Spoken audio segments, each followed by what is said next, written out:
saya memandang zaman sekarang atau sekarang ini, Genja Endok menurut saya pribadi ini peluang. Kalau mau bisnis juga peluang bisnis paling menguntungkan menurut saya lah ya. Kalau mau jadi pekebun sebagai pekebun entah itu pribadi atau mau perkebunan, Genja Endok juga yang paling efisien. Saya mengajak ke petani muda dimanapun Anda berada, yang penting apapun usahamu, apapun yang kalian kerjakan, tetap jujur, semangat, sportif. Karena apa? Tetap kita harus berkarya. Semakin bagus karya kita, semakin tinggi nilai jual. Berusaha ikuti perkembangan zaman. Zaman sekarang kita ikuti perkembangan. Kalau kita tidak mengikuti perkembangan, kita akan ketinggalan. Yang penting kuncinya tetap satu, jujur dan sportif.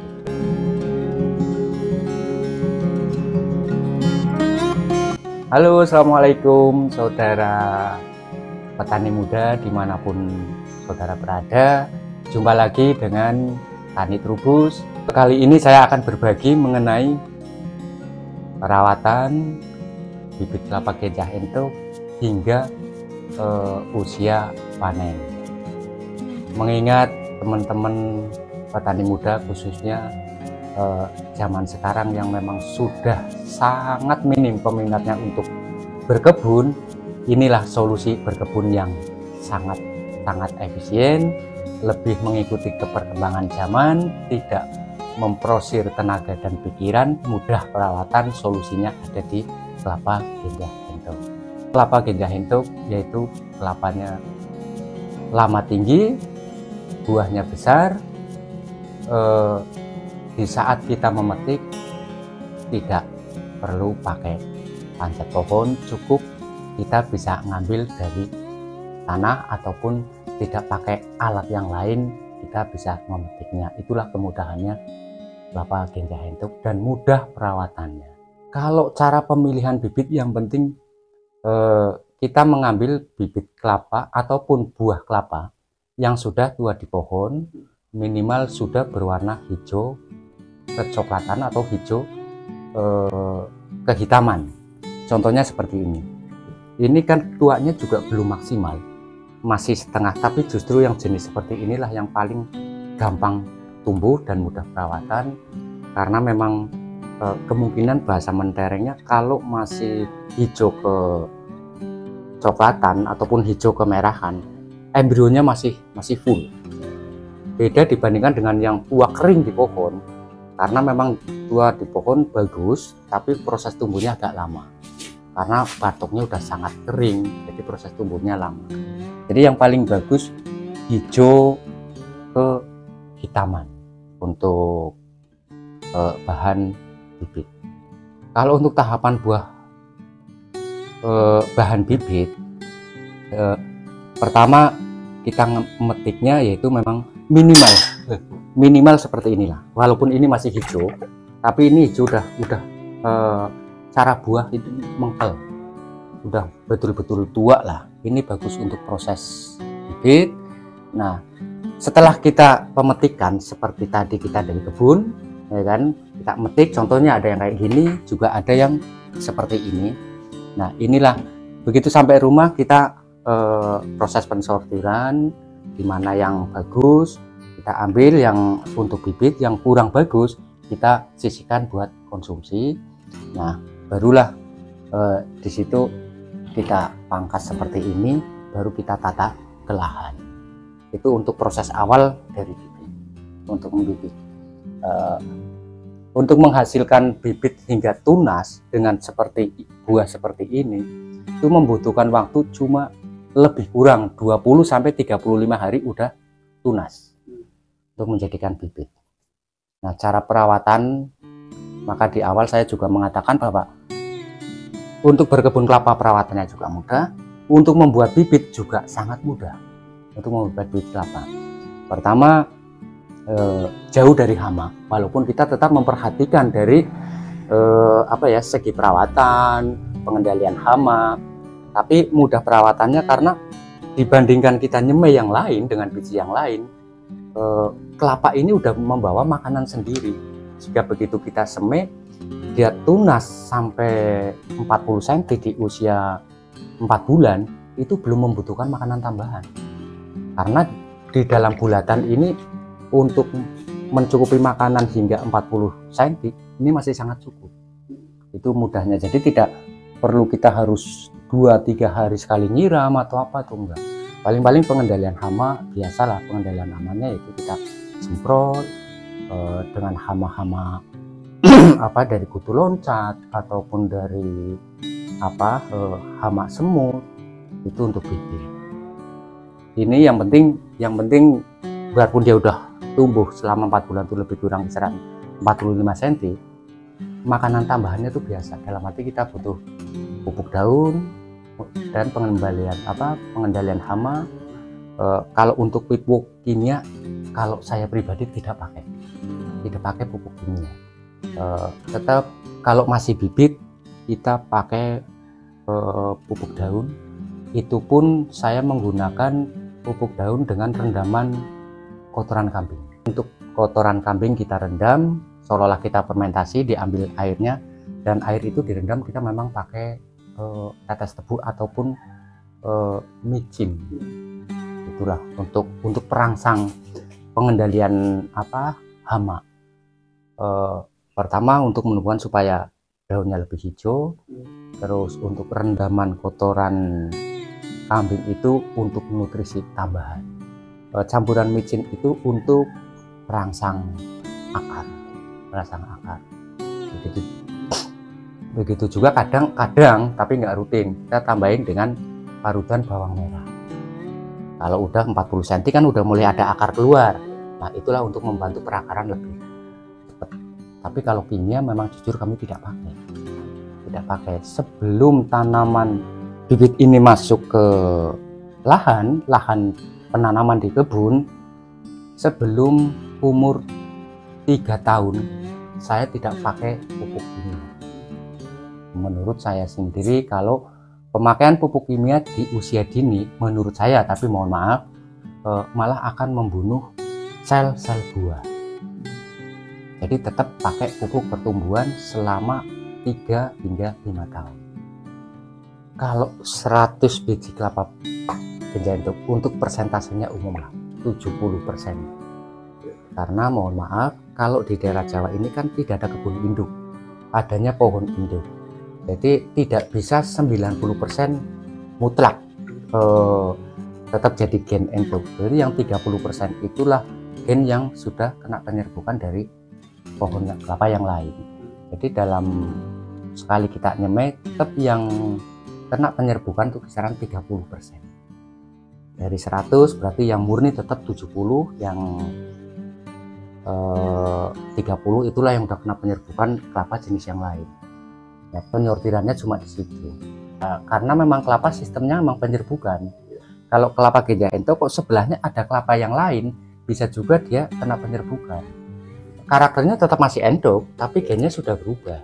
Seperti itu. Jadi bisa bulatannya entok, tapi karakternya bukan entok karena ada penyerbukan. Nah, penyerbukannya itu bisa mencapai 30%-an. Yang nanti begitu disemai, tumbuhnya sudah bukan karakter endok lagi lah, tidak ada perubahan. Bibit siap ditanam yang paling bagus di usia 6 bulan. 6 bulan pertama kulit udah mulai rapuh, akar juga udah mulai banyak yang keluar. Nah, dengan adanya akar udah mulai keluar, berarti dia butuh makanan tambahan. Dalam artian dia sudah siap untuk dikebunkan. Kalau untuk jarak tanam ideal itu 65 atau 66 ataupun 67. Idealnya 67 lah, tapi kita bisa melihat dari potensi lahan. Ya, kalau lahannya datar, patokannya adalah 6 ke 7.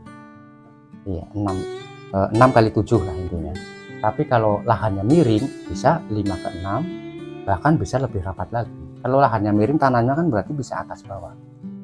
Tapi kalau lahan datar patokannya ya 6 ke 7 seperti itu. Karena pelepah ganja entok pelepahnya hanya cuma panjang 2 meter 75 cm. Jadi kalau kita tanam 6 ke 7, ujung pelepah dengan ujung pelepah itu belum berhimpitan. Jadi masih ada jenjang dan ada jarak lahan juga masih lega, bisa ditanami tumpang sari di bawahnya. Ya seperti atau kopi atau coklat, untuk bawahnya itu bisa. Yang penting tumpang sarinya itu tidak melebihi ketinggian dari pohon kelapa. Untuk kelapa ganja berbuah maksimal itu 5 tahun ke atas. 5 tahun ke atas. Walaupun teman-teman banyak yang mengatakan 3 tahun, betul 3 tahun dia mulai berbunga, tapi di 3 tahun itu bunga itu belum tentu jadi buah. Bisa dia di umur 3 tahun berbuah, tapi belum tentu buah itu juga maksimal sampai tua. Intinya di 3 tahun itu masih, kalau bahasa kami, kembang paes atau bunga pasir. Dia tetap berbunga tapi belum tentu jadi buah. Buahnya bisa jadi tapi belum tentu sampai buah. Jadi di usia 3 tahun dia kembang, di usia 4 tahun ke 5 tahunnya dia udah mulai berbuah. Bisa dalam satu janjang ketinggalan 1 atau 2, bahkan tidak sampai tua. Tapi untuk maksimalnya tetap 5 tahun. Perawatan sehari-hari, justru itulah saya menyampaikan kepada petani-petani zaman sekarang. Karena zaman sekarang kan memang dunianya udah kekinian. Kita harus mengikuti dunia yang ada sekarang. Generasi kita tuh sudah sangat-sangat jarang yang mengikuti pendahulu-pendahulu kita. Jadi solusinya di sini lagi, untuk mudah perawatannya. Karena apa? Begitu kita tanam, kita tidak perlu olah lahan, ada nyangkul apa dan segala macam. Perawatannya begitu udah di usia 5 tahun ke atas, cukup kita bersihkan dari pangkal 1 meter keliling, itu bersih untuk menjaga kelembaban pangkal, menjaga dari gulma, juga menjaga dari jamur. Dan kelapa umumnya penyakitnya bukan cuma di daerah saya, mungkin menyeluruh. Kalau bahasa Jawa Tengah itu jenggirang atau girang, mungkin ada yang membahasakan itu wawung. Dia akan memakan pelepah muda yang paling atas. Nah, itu penyakitnya. Sebenarnya penyakit itu memang cuma satu-satunya di kelapa. Kalau tanaman kita kena penyakit itu adalah kelemahan kita kurang memperhatikan. Yang lebih diperhatikan sebenarnya cuma penyakit itu aja. Kalau yang lain sangat gampang. Untuk mencegah wawung atau jenggirang, kita harus teliti, rajin merawat, membersihkan dari dahan-dahan ataupun serabut kering. Karena biasanya wawung dia juga bersembunyi di serabut-serabut kering itu. Kita harus rajin membersihkan. Terus pelepah yang kering, pelepah kering itu jangan dibiarin dia jatuh sendiri, karena di pelepah kering itu juga nantinya buat sarang.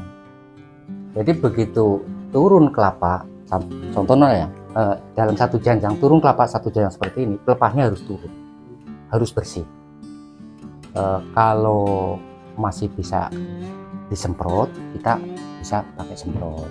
Kalaupun tidak, kita di saat kelapa ini belum siap pemanenan, taruhlah habis panen, habis metik, kita pakai yang umum, pakai granul, bisa puradan, itu juga mengantisipasi penyakit itu, yaitu jenggirang itu.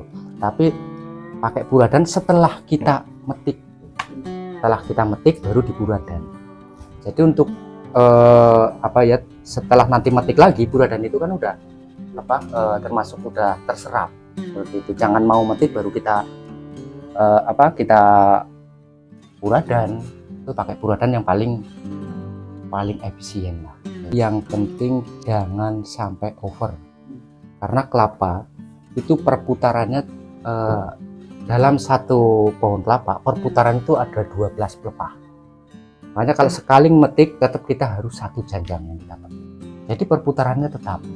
Kalau sekali metik kok ini hitam, adanya hitam kecoklatan, itu dipetik dua-duanya, bulan depan kita akan kehilangan waktu dua kali petik. Jadi tetap, walaupun cuma satu pohon itu hanya isinya 4, ya itu yang 4 yang harus kita ambil. Dan yang sebelahnya, walaupun ada 10 udah mulai agak tua, ya biarin buat bulan depan. Itu seperti itu. Keistimewaan kelapa ganja itu, pertama lama tinggi. Kedua, kita mengikuti perkembangan zaman. generasi penerus sekarang tuh jarang sekali yang mau berkebun, tapi apa ya, sambil olah tanah.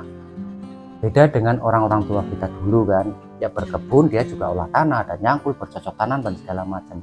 Tapi generasi penerus kita sekarang, mereka bukan tidak mau, ataupun mereka bukan malas, tapi kebanyakan mereka berinovasi bagaimana caranya kita berkebun tapi yang lebih ringan dan lebih efisien. Makanya saya mengajak khususnya petani muda dimanapun berada, Genja Entuk ini adalah solusi untuk berkebun juga mudah perawatannya, untuk menjadi pengusaha bibit juga perawatannya gampang. Untuk melihat ciri pertama itu dari pohon kelapa Genja Entuk kecil, pohonnya kecil, mengarah ke pohon kelapa gading, pohonnya kecil dibandingkan dengan pohon yang lain. Terus pelepahnya pendek, daunnya rapat. Kalau kelapa-kelapa yang lain daunnya kan berjenjang daunnya, tapi kalau Genja Entuk rapat kayak gini, ada jenjang tapi rapat lah. Terus pelepahnya kecil-kecil dan rapat. Itu untuk membandingkan kelapa Genja dengan kelapa lokal ataupun dengan jenis kelapa yang lain. Perbandingannya yaitu dilihat dari pelepahnya, dia rapat pelepahnya, terus kecil, terus panjangnya juga maksimal banget, itu cuma 2,70 cm, itu maksimal pelepahnya ya. Terus karakternya tetap bulat, walaupun bulatnya tuh tidak ada yang tidak proporsional. Contohnya gini lah, ini kan tidak bulat banget, tapi dia tidak lonjong. Walaupun tidak bulat tapi tidak lonjong, tetap dia lebih proporsional, enggak lonjong depan belakang. Walaupun ini kan enggak bulat dibandingkan dengan yang ini, kan tetap lebih bulat, ya kan, ini lebih bulat. Tapi bulatnya tetap lebih Genja Entuk itu lebih proporsional, pendek, ini jelas. Kalau di Genja Entuk saya sih baru kisaran 5 tahun inilah. Pemasaran saya utamakan ke lokal, dalam arti ke lokal, ke kebumen. Kita untuk memperkenalkan ke teman-teman, ke saudara, sahabat, memperkenalkan Genja Entuk yang mudah perawatannya. Tapi karena channel ini kan sifatnya menyeluruh, jadi untuk sementara sebenarnya kami membuka untuk konsul. Kalaupun dia tertarik untuk beli ataupun untuk berkebun, bukan berarti saya tidak mau dibelanjain, tapi yang jelas kita harus lebih mengarah ke pendekatan dulu. Nanti setelah pendekatan sudah tahu persis ataupun memang masuk akal Genja Entuk, barulah kita ke transaksi ataupun ke mengarah ke berkebun atau ke jual beli. Tapi yang saya utamakan tetap utama lokal aja dulu. Walaupun luar daerah nggak apa-apa, tapi karena kan asumsinya kan berbeda, sama-sama kelapa tapi varietas dan jenis kan berbeda. Nah, takutnya yang di luar juga menyatakan, oh ini juga Genja Entuk, ya belum tentu juga kan gitu. Nah, disitulah kita butuh pendekatan, kita butuh edukasi seperti apa sih Genja Entuk. Nah, makanya saya mengajak Genja Entuk inilah solusi satu-satunya. Kelapa Genja Entuk kan satu-satunya di Indonesia. Genja Entuk ada di Kebumen. Nah, saya orang Kebumen, jadi saya tetap harus menjaga karakteristik Kebumen karena ini adalah produk unggulan Kebumen. Jadi ya tetap kita harus menjaga, kita sampaikan apa adanya, jelek sampaikan jelek, bagus sampaikan bagus. Yang penting kuncinya kita tetap harus jujur, konsekuen, jangan malu kita mengatakan barang kita jelek, tapi jangan membanggakan barang kita bagus. Kita ikuti alur aja, yang penting kita berbuat yang apa yang kita buat ya itulah adanya. Yang penting kita harus jujur lah, dalam artian jangan mengada-ada. Jadi ya lebih baik kalau misalkan mau menanya harga, langsung ke kontak, di situ ada kontaknya. Kalaupun tidak ya, ataupun mau konsul, bisa langsung ke kontak aja. Akan lebih intern, bahasa Jawa akan lebih familiar lah ya.